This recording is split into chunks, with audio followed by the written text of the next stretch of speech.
Hello बच्चों। तो हम लोग पिछले वीडियो में जो टॉपिक्स कवर किए थे, जो पॉइंट्स, वो था change, types of change, chemical reaction और कैरेक्टरिस्टिक ऑफ केमिकल रिएक्शन। इस वीडियो में हम लोग जो टॉपिक कवर करेंगे वो है chemical equation, endothermic and exothermic reaction, right a chemical equation, कैसे हम लोग किसी केमिकल इक्वेशन को लिखते हैं, वर्ड इक्वेशन क्या होता है, स्केलेटन इक्वेशन क्या होता है, बैलेंस्ड इक्वेशन क्या होता है और अनबैलेंस्ड इक्वेशन क्या होता है, और एक अनबैलेंस्ड इक्वेशन को बैलेंस क्यों करना पड़ता है और कैसे करते हैं। ये सारा पॉइंट्स इस वीडियो में हम लोग देखेंगे। केमिकल इक्वेशन होता है कि किसी केमिकल रिएक्शन को रिप्रेजेंट करने का तरीका होता है, जिसमें हम लोग उसको फार्मूला के द्वारा रिप्रेजेंट करते हैं, सिंबल के द्वारा रिप्रेजेंट करते हैं, कितने अमाउंट रिएक्टेंट हमने यूज किया है, कितना अमाउंट प्रोडक्ट रिलीज हुआ है, किस स्टेट में रिएक्टेंट था, किस स्टेट में वो चेंज हुआ है। मतलब ओवरऑल किसी केमिकल रिएक्शन को अगर रिप्रेजेंट करते हैं सिंबल्स के द्वारा, फार्मूला के द्वारा, उसके अमाउंट्स के द्वारा, उसके स्टेट्स के द्वारा, तो हम लोग कहते हैं वो क्या है, केमिकल इक्वेशन। जैसे एक एग्जांपल है, जैसे जिंक मेटल को हाइड्रोक्लोरिक एसिड के साथ रिएक्ट करवाएं तो जिंक क्लोराइड और हाइड्रोजन गैस रिलीज हुआ। तो ये जो रिएक्शन है इसको हमने रिप्रेजेंट किया है फॉर्मूला के हेल्प से। तो यह एक केमिकल इक्वेशन को या केमिकल रिएक्शन को रिप्रेजेंट करने का तरीका है, मतलब एक केमिकल इक्वेशन है। एंडोथर्मिक और एक्सोथर्मिक रिएक्शन देखना। एक्सोथर्मिक रिएक्शन में एक्सो का मतलब होता है आउटसाइड, थर्मिक का मतलब होता है हीट। तो जिस रिएक्शन में हीट रिलीज हो उसे एक्सोथर्मिक रिएक्शन कहते हैं, और जिस रिएक्शन में हम लोग हीट यूज करते हैं या फिर हीट ऑब्जर्व होता है उसे हम लोग एंडोथर्मिक रिएक्शन कहते हैं। इंडो मतलब इनसाइड, थर्मिक मतलब हीट। मतलब जिस रिएक्शन में हीट ऑब्जर्व हो या फिर यूज हो तो वो एंडोथर्मिक रिएक्शन हो। तो किसी केमिकल इक्वेशन को लिखने का तरीका, तो केमिकल रिएक्शन में दो पार्ट्स हम लोग पढ़े हैं पीछे। एक होता है रिएक्टेंट, दूसरा होता है प्रोडक्ट। लेकिन उसे लिखते कैसे? तो LHS और RHS आप लोग मैथ में ही पढ़े होंगे, left hand side, right hand side. तो जो हम लोग सब्सटेंस यूज करते हैं मतलब रिएक्टेंट को हम लोग लेफ्ट हैंड साइड में लिखते हैं। अगर दो रिएक्टेंट है उसको प्लस के साथ रिप्रेजेंट करेंगे, जैसे A+B। कहने का मतलब इस रिएक्शन में दो रिएक्टेंट है, एक A है और एक B है, दोनों का हम लोगों ने रिप्रेजेंट किया है A+B। अब एरो दिखाया गया, मतलब अब रिएक्शन हुआ है और उसके बाद नया सब्सटेंस बना है C और D, C+D। तो रिएक्टेंट को लेफ्ट हैंड साइड दिखाते हैं, उसके बाद एरो के द्वारा रिप्रेजेंट करते हैं कि रिएक्शन हुआ। फिर प्रोडक्ट को RHS की ओर दिखाते हैं। यहाँ पे रिएक्टेंट भी दो है और प्रोडक्ट भी दो है। किसी में रिएक्टेंट 3 हो सकता है तो उसमें लिखेंगे A+B+C। किसी में प्रोडक्ट 3 हो सकता है उसमें भी लिखेंगे C+D+E। ये बढ़ भी सकता है।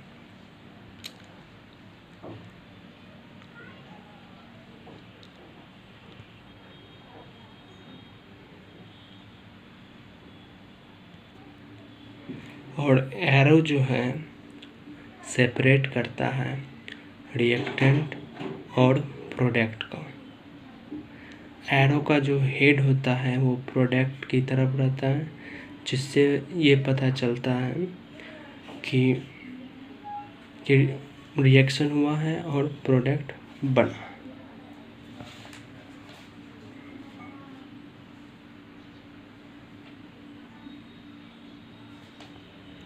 और केमिकल इक्वेशन जो है ये भी हमें बताने में हेल्प करता है कि किस एलिमेंट का कितना नंबर ऑफ इलेक्ट्रॉन पार्टिसिपेट किया है। तो बहुत सारा तरीका होता है किसी केमिकल इक्वेशन को रिप्रेजेंट करने का। दो तरीका हम लोग देखेंगे, वर्ड इक्वेशन और स्केलेटन इक्वेशन। वर्ड इक्वेशन में हम लोग किसी इक्वेशन को वर्ड के हेल्प से रिप्रेजेंट करते हैं। तो वर्ड इक्वेशन जैसे कि जिंक, हाइड्रोक्लोरिक एसिड और जिंक क्लोराइड और हाइड्रोजन निकला, इसको वर्ड के द्वारा हम लोग रिप्रेजेंट किए। जिंक लिखा गया, हाइड्रोक्लोरिक एसिड लिखा गया, जिंक क्लोराइड लिखा गया और हाइड्रोजन लिखा गया। तो जिस रिएक्शन को वर्ड के हेल्प से रिप्रेजेंट किया जाए उसे वर्ड इक्वेशन कहते हैं। एक होता है स्केलेटन इक्वेशन, जो कि फॉर्मूला के हेल्प से किसी इक्वेशन को केमिकल रिएक्शन को रिप्रेजेंट करते हैं। जैसे जिंक है, इसी को अगर हम लोग उसके फॉर्मूला के हेल्प से रिप्रेजेंट करेंगे, चाहे हाइड्रोक्लोरिक एसिड है या फिर जिंक क्लोराइड है, चाहे हाइड्रोजन गैस है, तो अगर इसको हम लोग फॉर्मूला के हेल्प से रिप्रेजेंट करेंगे तो वो स्केलेटन इक्वेशन कहलाएगा।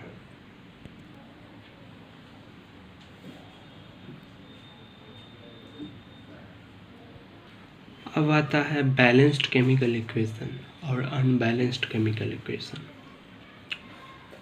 तो बैलेंस्ड केमिकल इक्वेशन क्या होता है कि हम लोग जानते हैं कि किसी भी केमिकल रिएक्शन में दो पार्ट होते हैं, रिएक्टेंट और प्रोडक्ट। तो बैलेंस्ड केमिकल इक्वेशन में होता क्या है कि जितने भी एलिमेंट उस रिएक्शन में पार्टिसिपेट किए हैं या फिर फॉर्म हुए हैं, जितना नंबर ऑफ एटम उस एलिमेंट का रिएक्टेंट में होगा, उतना ही नंबर ऑफ एटम उस एलिमेंट का प्रोडक्ट में होगा। An equation having an equal number of atoms of each element on both side। both side कहने का मतलब रिएक्टेंट और प्रोडक्ट। रिएक्टेंट और प्रोडक्ट में जो भी एलिमेंट है उसका नंबर ऑफ एटम एकदम इक्वल होना चाहिए, उसको हम लोग बैलेंस्ड केमिकल इक्वेशन कहते हैं। और जैसे एक एग्जांपल है जिंक, सल्फ्यूरिक एसिड। तो ये जो आप लोग एग्जांपल देख रहे हैं, इसमें जिंक एलिमेंट जो उसका एटम एक है रिएक्टेंट में, प्रोडक्ट में भी एक ही है, हाइड्रोजन 2 है, प्रोडक्ट में भी 2 है, सल्फर रिएक्टेंट में 1 है तो प्रोडक्ट में भी 1 है, ऑक्सीजन रिएक्टेंट में 4 है तो प्रोडक्ट में भी 4 है। मतलब नंबर ऑफ एटम सभी एलिमेंट का जितना रिएक्टेंट में है उतना ही प्रोडक्ट में है। तो ये इक्वेशन आपका क्या होगा, बैलेंस्ड इक्वेशन होगा। अब आते हैं अनबैलेंस्ड इक्वेशन। तो अनबैलेंस्ड इक्वेशन इसी का जस्ट उल्टा, कि number of atom, a chemical equation in which the number of atoms of one or more element on both sides are not same। मतलब रिएक्टेंट या प्रोडक्ट में जो भी एलिमेंट है, अगर वो एलिमेंट का नंबर ऑफ एटम सेम नहीं है तो इसका मतलब वो जो इक्वेशन होगा आपका अनबैलेंस्ड होगा। जैसे नीचे एक एग्जांपल है, हाइड्रोजन को हमने ऑक्सीजन से रिएक्ट करवाया, H2O बना, लेकिन ये पूरे तरीके से बैलेंस नहीं है। देखिए कैसा, देखिए हाइड्रोजन रिएक्टेंट में 2 है, प्रोडक्ट में भी 2 है। ऑक्सीजन रिएक्टेंट में 2 है, प्रोडक्ट में 1 ही है, तो ये अनबैलेंस्ड है। तो किसी भी अनबैलेंस्ड इक्वेशन को हमें बैलेंस करना पड़ता है, उसके पीछे एक लॉ काम करती है, the law of conservation of mass. ये टर्म आप क्लास 9th में भी सुने होंगे। मास can neither be created nor destroyed. In a chemical reaction, the total mass of the reactant should be equal to the total mass of product. मतलब किसी भी chemical reaction में जो भी एलिमेंट पार्टिसिपेट किए हैं उसके मास में कोई वो डिस्ट्रॉय नहीं हो सकता, बस वो एक फॉर्म से दूसरे फॉर्म में चेंज हो जाए, लेकिन मास जो है कांस्टेंट रहेगा। मतलब जितना नंबर ऑफ एलिमेंट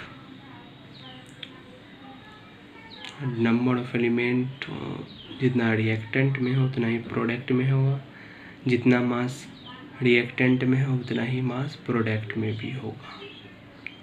तो किसी भी अनबैलेंस्ड इक्वेशन को बैलेंस इसलिए करना पड़ता है क्योंकि लॉ ऑफ कंजर्वेशन को हम लोग फॉलो करते हैं। उसमें है क्या कि मास can neither be create not destroyed, तो हमें उसे बैलेंस्ड करना पड़ता है। तो कैसे बैलेंस करेंगे, क्या क्या इनके स्टेप हो, वो हम लोग आगे देखते हैं। अब किसी भी अनबैलेंस्ड या स्केलेटन इक्वेशन को हम लोग को बैलेंस करना है, और जो इजी मेथड हम लोग इस्तेमाल करेंगे हीट एंड ट्रायल मेथड, जो कि आप लोग मैथ में भी पढ़े होंगे। सबसे पहले हम उस इक्वेशन को स्केलेटन, उस केमिकल रिएक्शन को स्केलेटन केमिकल इक्वेशन में लिखेंगे, फिर उसको बॉक्स में बंद कर देंगे जो भी एलिमेंट हैं। जैसे अभी हम लोग एग्जांपल लिए हैं कि आयरन को वाटर के साथ रिएक्ट कराएंगे तो फेरिक ऑक्साइड्स बनेंगे और हाइड्रोजन रिलीज होगा। तो पहले तो हमने इस रिएक्शन को हम लोग स्केलेटन केमिकल इक्वेशन की तरह लिख दिए हैं, फिर उसमें जो भी एलिमेंट्स है उसको बॉक्स में हम लोग बंद कर दिए उस फॉर्मूला को, और बॉक्स के अंदर हम लोग किसी भी तरह का चेंज नहीं करेंगे। जैसे H2O है तो H2O2 नहीं कर सकते हैं क्योंकि वो बॉक्स में बंद हो गया, इसलिए बंद करते हैं कि अंदर के एलिमेंट के साथ हम लोग छेड़छाड़ ना कर सकें।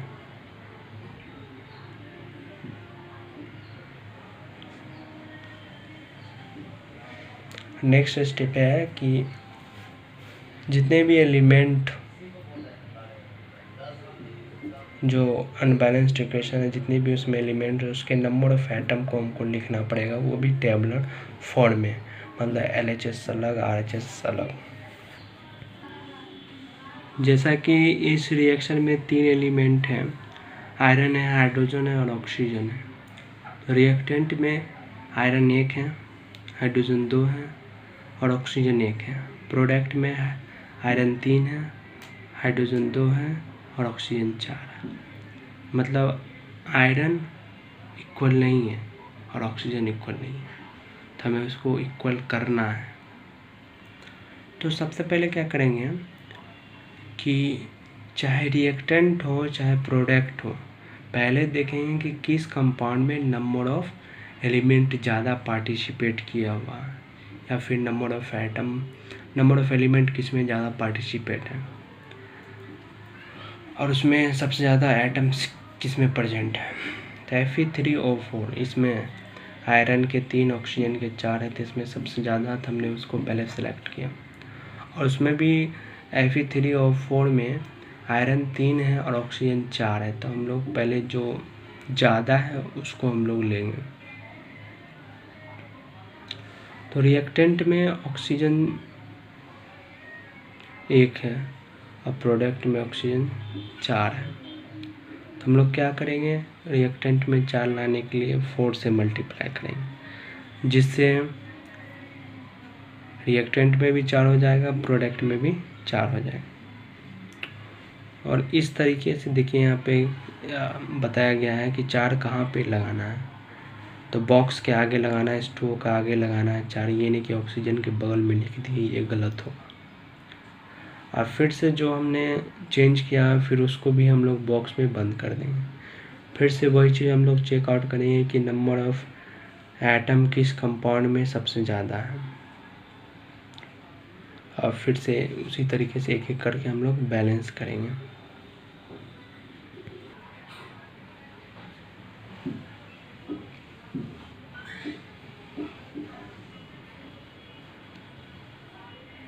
अंत में हम लोग जब हो जाएगा तो अंत में हम लोग चेकआउट करेंगे कि क्या सच में बैलेंस हो गया है, जितना रिएक्टेंट में है एलिमेंट उतना ही प्रोडक्ट में है। तो चेकआउट एक और फिर से करते हैं। तो आयरन रिएक्टेंट में 3 है, प्रोडक्ट में भी 3 है। हाइड्रोजन रिएक्टेंट में 8 है, प्रोडक्ट में भी 8 है। ऑक्सीजन 4 है, ऑक्सीजन रिएक्टेंट में भी 4 है, प्रोडक्ट में भी 4 है। तो इसी तरीके से हम लोग किसी अनबैलेंस्ड केमिकल इक्वेशन को बैलेंस करते हैं। सबसे पहले उस कंपाउंड को सेलेक्ट करते हैं जिसमें नंबर ऑफ एटम्स ज़्यादा प्रेजेंट है, उसमें भी उस एलिमेंट को ज़्यादा प्रेफर करते हैं पहले जिसका नंबर ऑफ एटम्स ज़्यादा हो। जैसे Fe3O4 उसमें ऑक्सीजन 4 थे, तो हम लोग पहले ऑक्सीजन को बैलेंस करेंगे, क्या रिएक्टेंट में ऑक्सीजन सेम है या प्रोडक्ट के अकॉर्डिंग, तो नहीं है तो उसको हम लोग सेम करेंगे। सबसे और बेहतर होगा कि किसी केमिकल इक्वेशन को अगर उसके फिजिकल स्टेट के द्वारा रिप्रेजेंट किया जाए तो बहुत अच्छा रहेगा। जैसे गैसियस स्टेट के लिए हम लोग स्मॉल g, लिक्विड स्टेट के लिए L स्मॉल, सॉलिड स्टेट के लिए S और एक्वस स्टेट के लिए Ag स्मॉल में हम लोग रिप्रेजेंट करते हैं। एक्वस स्टेट मतलब क्या होता है कि कोई भी रिएक्टेंट या प्रोडक्ट या वो सब्सटेंस वाटर के साथ एसोसिएट है, वाटर के साथ मिला हुआ, तो वो एक्वस स्टेट कहला जाएगा। कभी कभी हम लोग एरो पे अगर हम लोग हीट यूज कर रहे हैं या फिर कोई उसमें इंडिकेट कर सकते हैं एरो पे टेम्परेचर को, प्रेशर को, कैटलिस्ट को, जो रिएक्शन में पार्टिसिपेट लिया है। अगर हम लोग हीट उसमें ऐड करते हैं तो वो हम लोग एरो पे लिखेंगे, या किसी प्रेशर ऐड करते हैं तो एरो पे लिखेंगे, या फिर टेम्परेचर ऐड करते हैं या फिर कैटलिस्ट ऐड करते हैं तो हम लोग उस एरो पे लिखेंगे। और जो हीट रिलीज होगा वो हम लोग प्रोडक्ट में प्लस के साथ लिखें कि इसमें हीट इतना रिलीज हुआ है, मतलब हीट रिलीज हुआ। जैसे कैल्शियम कार्बोनेट में हम लोग हीट यूज किए तो हीट को हम लोग एरो के ऊपर शो ऑन किए। और ब्यूटेन को हम लोग ऑक्सीजन के प्रेजेंस में बर्न किए तो उसमें हीट रिलीज हुआ, तो वो प्लस के साथ लिखा हुआ प्रोडक्ट में। जैसे कार्बन मोनोऑक्साइड उसको हाइड्रोजन के साथ रिएक्ट करवाए, उसमें बहुत 300 एटमॉस्फेरिक प्रेशर भी यूज हुआ है, 300 डिग्री सेल्सियस टेम्परेचर भी यूज किया है और कुछ कैटलिस्ट भी यूज किए हैं। तो उस सभी को हम लोग एरो के ऊपर या फिर बिलो हमने उसको लिखा है। तो इस वीडियो में इतना ही, फिर नेक्स्ट टॉपिक को नेक्स्ट वीडियो में कवर करेंगे। तो इस वीडियो में हम लोग केमिकल इक्वेशन कवर कर लिए, एंडोथर्मिक, एक्सोथर्मिक कर लिए हैं। किसी भी केमिकल इक्वेशन को कैसे लिखना है वो है, वर्ड इक्वेशन क्या होता है, स्केलेटन इक्वेशन क्या होता है, बैलेंस्ड और अनबैलेंस्ड इक्वेशन क्या होता है, किसी अनबैलेंस्ड इक्वेशन को बैलेंस कैसे करते हैं और क्यों करना पड़ता है। वो भी हम लोग देखें।